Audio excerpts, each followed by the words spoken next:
તો આ તરફ ગાંધીનગર કમલમ કાર્યાલય ખાતે બીજેપીની બેઠક યોજાઈ હતી કે જ્યાં બીજેપીની કાર્યાલય ખાતે બીજેપીની કાર્યશાળા યોજાઈ।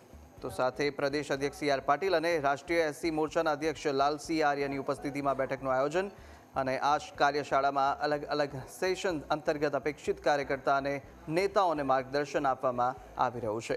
આગામી દિવસોમાં વિવિધ મુદ્દે બીજેપી લોકો સાથે જવાની છે અને સાથે આ ઉપરાંત લોકો વચ્ચે જઈ અને સુધારેલા વકફ કાયદા અંગે પણ લોકોને બીજેપીના આગેવાનો સમજણ આપવાના છે।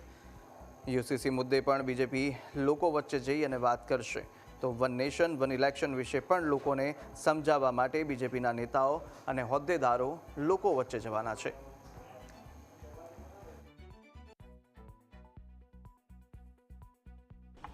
बाबा साहब भीमराव अंबेडकर का अपमान किसने किया, तिरस्कार किसने किया, अपमानित किसने किया, उनकी भावनाओं को ठेस किसने पहुंचाई।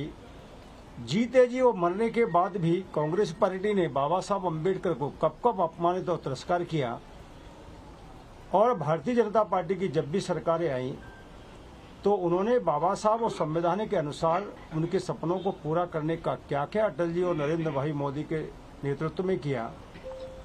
दूसरा विषय हमारा संविधान है। संविधान को सत्ता के लिए कैसे दुरुपयोग किया कांग्रेस पार्टी ने, इन सब के संबंध में हम विचार गोष्ठियां संपन्न करेंगे।